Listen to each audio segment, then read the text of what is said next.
একটা কন্নড় মুভি হিন্দি ডাবডে এসছে এবং মুভিটা আমার দেখা হয়ে গেছে। মুভিটার নাম হচ্ছে জিএসটি। জিএসটি মানে সেই জিএসটি না, জিএসটি হচ্ছে এখানে ঘোস্ট ইন ট্রাভেল।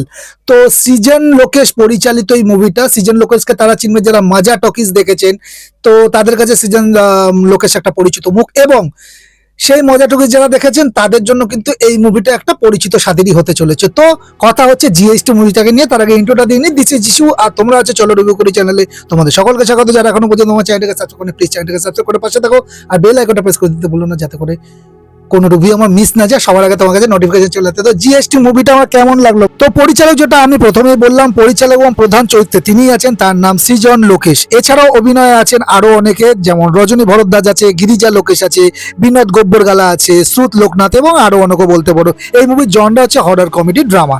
গল্পটা কি? গল্প দেখো, লাকি নামের এক যুবক, তাকে তার বাবা অপয়া মনে করে। জীবন নিয়ে হতাশ হয়ে যখন সে আত্মহত্যার চেষ্টা করে, তখন 5জন ভূতের সাথে তার দেখা হয়। এরপর শুরু হয় এক অদ্ভুত রোমাঞ্চকর যাত্রা। আচ্ছা, পজিটিভ দিক যদি বলি, দেখো সৃজন লোকেশ কমেডিটা সিদ্ধহস্ত। বিশেষ করে সিনেমার সেকেন্ড হাফের ব্যাংকের ডাকাতি সিকোয়েন্সটা ছিল কিন্তু আউট অ্যান্ড রাইট হিলেরিয়াস বলবো। রবিশঙ্কর গৌড়া এবং তবল নানির পারফরমেন্সও হাসাতে বাধ্য করে। এবার বলি পারিবারিক যে এখানে যে জায়গাটা দেখানো হয়েছে সেই ব্যাপারে। ছবিতে সৃজনের মা যেটা গিরিজা লোকেশ প্লে করছে এবং ছেলে যেটা সুকৃত প্লে করছে, এই 3 প্রজন্মের অভিনয় একসাথে দেখাটা কিন্তু খারাপ লাগবে না, ভালোই লাগবে। আর ফ্যামিলি অডিয়েন্সের জন্য কিন্তু এটা বেশ এনজয়েবল হবে, যারা হাই অকটেন্ট এবং সেই ধরনের মুভি পছন্দ করো, যা মানে কমেডিও আছে, হরর আছে, সেটা সেই ব্যাপারেই বলছি। কেবল হাসাহাসিও নয় কিন্তু বলবো, কারণ এখানে আনলাকি ট্যাগ লাগানো একজন মানুষের একাকিত্ব আর ঘুরে দাঁড়ানো গল্পটাও কিন্তু কিছু মানুষের মনে দাগ কাটবে। আচ্ছা, মিউজিক এবং মেকিং নিয়ে যদি বলে, দেখো চন্দন শেঠির মিউজিক মুভির ভাইবের সাথে ভালোই মানিয়ে গেছে। কিছু কিছু গানের কোরিওগ্রাফি বেশ কালারফুল।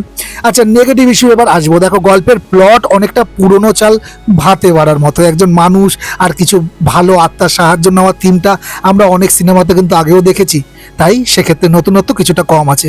আর সিনেমার ফার্স্ট হাফ বেশ ধীরগতির।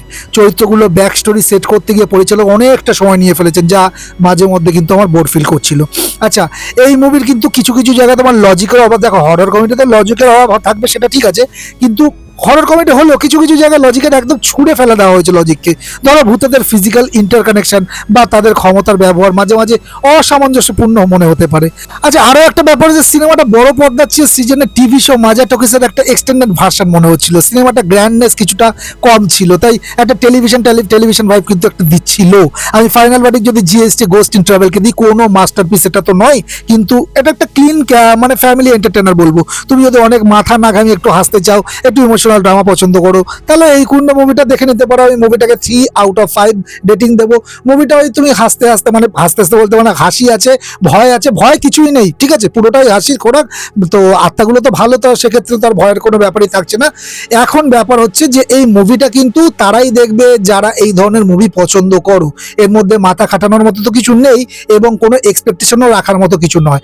তো এই ছিল আমার এই মুভিটাকে নিয়ে, জিএসটি মুভিটাকে নিয়ে অল ওভার রিভিউ। যারা দেখে ফেলেছে তারা কমেন্টের মাধ্যমে আমাকে জানাতে পারো। আর যারা দেখোনি, দেখো এই মুভিটা কিন্তু এই খেতে খেতে, শুতে শুতে, কথা বলতে বলতে, হ্যাঁ টিফিন করতে পারবে, এইরকম ভাবে তুমি মুভিটা দেখে নিতে পারবে, ঠিক আছে। বসে একটা জমি একটা ইন্টেন্স কিছু দেখবো সেরকম মুভি কিন্তু এটা নয় বস, বারবার করে সেটা বলছি। তাই সেই এক্সপেকটেশনটাকেও সেই বাসটাকে সেট করে মুভিটা দেখতে যাও। তো এই ছিল জিএসটি মুভিটাকে নিয়ে অল ওভার রিভিউ। যারা এই ভিডিওটাকে দেখেছো এবং ভালো লেগেছে তারা প্লিজ একটা লাইক শেয়ার করে দিও তোমার কাছে মানুষদের সাথে। আর এখনো পর্যন্ত আমার চ্যানেলটাকে সাবস্ক্রাইব করি, প্লিজ চ্যানেলটাকে সাবস্ক্রাইব করার পাশে থাকো। দেখা হচ্ছে নেক্সট ভিডিওতে, নেক্সট মুভি রিলেটেড বা সিরিজ রিলেটেড কোনো রিভিউ নিয়ে। ততক্ষণ ভালো থাকো, সুস্থ থাকো, দেখতে থাকো। চলো রিভিউ করি, টাটা।